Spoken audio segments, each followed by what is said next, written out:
nkwishije ibanga, ntubure umuriro, ntubure iki. Ukwezi kwa gatatu nikurangira nta kintu Imana ikoze kuri wowe, nushake ntuzongere gusenga,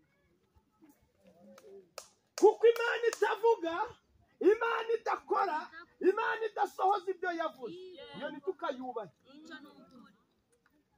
Ni ukuri pe, usengera ukwezi kwa kabiri, ukwezi kwa gatatu, nucunguza ukabona nta kintu yakoze, uzayibwire Mana kuri ko twasezeranye ndi imbere zawe, iza bugufi zirahari.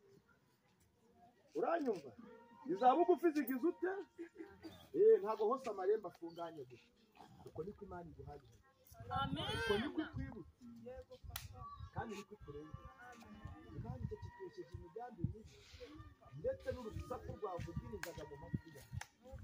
Imana inanije intwaro n'imitwaro yose wikoresha, ndetse n'ibyo washyizwe ku biti. Ibyo byose biraganira, kuko hari ijwi rishya, hari umwuka w'Imana, hari imbaraga z'Imana zikingutse kuri wowe no ku buzima bwawe no mu rugo wawe. Nuko ijambo Imana yagusezeranije hari ibyo rigukomeje, rikuzuye mu ngorane wari urimo, rigukomeje mu nzira urimo gucamo.